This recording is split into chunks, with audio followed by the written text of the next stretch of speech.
Bonjour, bienvenue à l'Atelier du Meeple. Mon nom est Martin et aujourd'hui, je vous présente un nouveau segment à l'Atelier du Meeple, c'est-à-dire les trésors cachés. Les trésors cachés, ce sont des jeux auxquels on ne fait pas assez référence, les jeux dont on ne parle pas assez. Alors, c'est des jeux que j'ai essayés, que j'ai découverts, soit parce que ça faisait longtemps que je les avais, que je les ai pas joués, un ami m'a présenté un jeu qui date un peu, qui n'est pas la toute dernière nouveauté ou le tout dernier hype, mais qui est d'un intérêt, ma foi, assez grand. Et aujourd'hui, je vous présente le jeu Habitat. Habitat, c'est un jeu qui vient d'être fait par la compagnie Allplay. Allplay, c'est eux qui faisaient Board Game Stable avant, c'était leur nom. Et ils faisaient des accessoires de jeux, si vous voulez. Moi, j'ai un sac pour transporter mes jeux que j'ai. C'est mon premier Kickstarter que j'ai acheté de chez Board Game Tables, aujourd'hui Allplay. Il nous présente Habitat, qui est une nouvelle version d'un jeu qui existait déjà. C'est un jeu de tuiles, c'est un jeu qui a besoin qu'on en parle parce que c'est un jeu intéressant. C'est même un jeu qui est presque du même niveau que Cascadia, je dirais.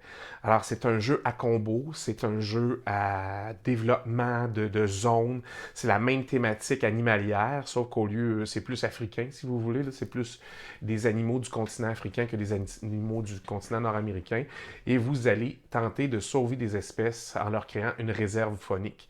Alors, c'est un peu la thématique du jeu.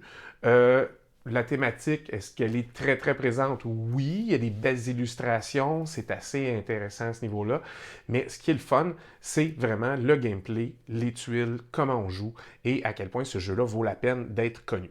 Alors, on regarde ça ensemble, je vous présente Habitat.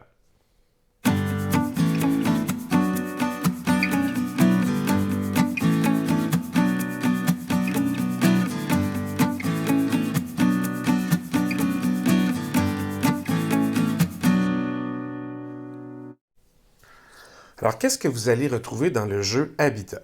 Habitat, c'est un jeu qui se joue de 1 à 5 joueurs.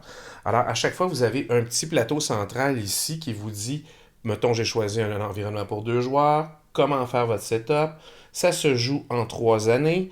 Vous avez 10 tours. Les tours sont comptés ici par le premier joueur. Comme ça, à chaque fois que ça revient à son tour, on avance la petite roulette ici. Et vous avez des objectifs à atteindre, comme ça ici. La première année, si vous atteignez cet objectif-là, le premier va faire 3 points, l'autre 0. Puis si vous avez... Après ça, on va regarder cet objectif-là, même chose. Celui qui l'atteint, l'autre 0. Ça va comme ça d'année en année. Et plus les années passent, plus les objectifs valent cher. C'est 3, 4 et 5 points. Vous avez 2 objectifs. Vous ne pourrez certainement pas tout faire, mais vous allez quand même tenter d'en cibler quelques-uns.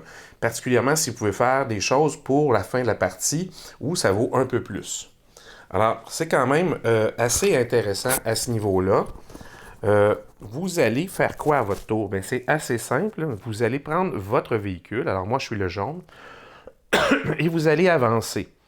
Vous pouvez avancer carrément tout droit devant vous. Vous pouvez tourner à votre droite ou à votre gauche, si vous voulez, comme ça ou comme ça. Et prendre la tuile qui est devant vous. Alors, si j'avance ici, je prends la tuile qui est devant moi.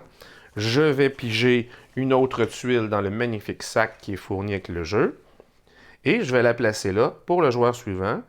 Je vais placer cette tuile-là quelque part dans mon environnement à moi, dans ma réserve phonique à moi. Et ça va être au prochain joueur à jouer. Il va faire la même chose. Quand ça revient à moi, je retourne comme ça ici. Et je vais jouer toutes sortes d'environnements et placer ça de toutes sortes de formes. Alors, qu'est-ce qu'il y a dans le jeu?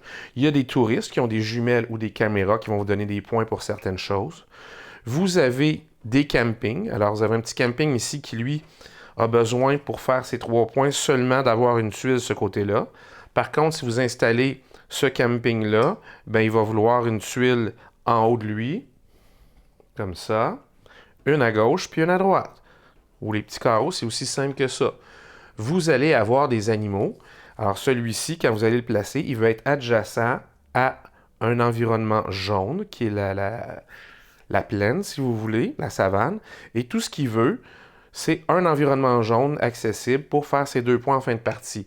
Mais si vous avez une espèce de gnou comme ça, ben lui, il veut pouvoir toucher à un environnement d'au moins 3. Alors, tout l'environnement jaune n'est pas obligé de lui toucher à lui, mais un des 3 doit lui toucher.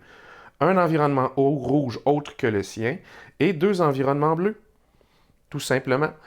Et il va faire 7 points à la fin de la partie. Il y a des tuiles comme ça qui ont des bordures. Les bordures, c'est comme votre propre tuile de départ, c'est-à-dire qu'il y a une porte. Vous ne pouvez pas y aller. Mais ici, pour faire les 3 points, vous devez avoir une tuile de ce côté-ci, une tuile de ce côté-là, mais vous ne pourrez plus en mettre là et là. Parce que c'est comme l'extrémité de votre parc que vous avez décidé de mettre là. Vous avez des fleurs qui valent 1 point chacune.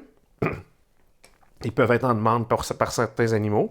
Et vous avez des tuiles où il y a 2 couleurs. Ces tuiles-là ne rapportent rien en elles-mêmes. Par contre, pour un objectif, elles pourront compter pour du jaune. Et pour un autre objectif, pour un autre animal ou autre chose, pourront compter pour du vert. Elle a les 2 habitats dedans. Alors, quand vous aurez fait 3 tours, eh bien, on va tout simplement se servir de ce pad de score qui est fourni dans le jeu. Et à chaque tour, vous aurez mis les objectifs de la première année, de la deuxième année et de la troisième année ici. Et après ça, à la fin, vous allez regarder quels animaux font des points dans votre environnement, combien pour vos fleurs, combien pour les watchtowers. Alors, il y a des petites tours que vous pouvez installer, combien de vos touristes vont vous rapporter, les points pour vos clôtures et vos campings. Alors, c'est assez simple. Ce qui est intéressant, c'est que plutôt que de vous casser la tête à la fin, à chaque fois que quelque chose fait des points disons que je mets ça ici, bien vous savez que vous avez déjà, en la plaçant, vous allez faire les points de ça, vous mettez un petit jeton complété dessus. Alors à la fin, vous n'aurez qu'à compter les points de ce qui est complété, puis ceux que vous n'aurez pas atteints, mais vous n'en aurez pas mis. Alors ça facilite quand même le scoring en fin de partie. C'est une très belle production. Les petits meeples de Jeep sont très intéressants. C'est pas très grave si vous n'avez pas... la seule façon de reconnaître quelle est votre couleur sur votre tuile de départ, c'est le toit et les bancs de la Jeep. Alors, c'est la seule façon. Fait que les Jeeps ont toutes la même couleur, sauf le toit. Puis les accessoires, fait que c'est minime, mais même si vous n'aviez pas la vôtre, on s'en fout un peu. Ça ne change rien tant que vous reconnaissez et vous prenez toujours le même meeple de Jeep pour aller chercher. Alors, la partie se déroule comme ça de façon très rapide et très efficace et vous avez un placement d'ouvrier facile à apprendre et facile à jouer. Alors, Habitat, vous avez vu, très belle production, très belle image sur le dessus, c'est assez vendeur. Et il n'y a pas, dans ce jeu-là, il n'y a pas de downtime. Ça va vite, c'est facile à apprendre, c'est facile à expliquer, c'est rapide à jouer, les tours s'enchaînent rapidement. Qu'est-ce qu'on sait? On est déjà rendu au 10e tour, à 2, il faut se rendre, il faut tout d'un coup aller au scoring. Et ce qui est intéressant, c'est que si à 2, vous jouez 10 tours comme ça, eh bien à 3, vous allez en jouer juste 8. Et à mesure que le nombre de joueurs augmente, il y a le moins de tours. Alors, c'est sûr que vous allez mettre moins de tuiles à plusieurs joueurs, mais ça rend le jeu tout aussi intéressant quand même en bout de ligne. La production est belle, j'ai rien à redire, c'est presque du niveau de Cascadia. Alors, si vous avez mis la thématique de Cascadia, poser des tuiles et ces choses-là avec des environnements, les images sont quand même très intéressantes. Elles sont à mi-chemin entre la photo, entre l'image qui se voudrait être réaliste et très cartooniste, c'est très cartoon. Alors non, c'est ni un ni l'autre, c'est comme entre les deux, c'est un style hybride. Alors on voit que c'est vraiment un dessin, mais les dessins sont quand même assez jolis. Au niveau de la production, il n'y a rien à redire à ce niveau-là.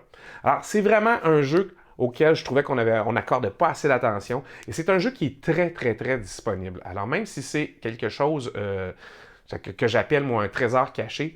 J'appelle ça un trésor caché juste parce qu'on n'en parle pas assez. Alors, je vous encourage vivement à essayer Habitat, puis vous allez voir, une fois que vous l'aurez essayé, vous voudrez peut-être l'acheter. Alors, on se revoit la prochaine fois. En attendant, amusez-vous. Laissez vos commentaires en bas, j'y répondrai.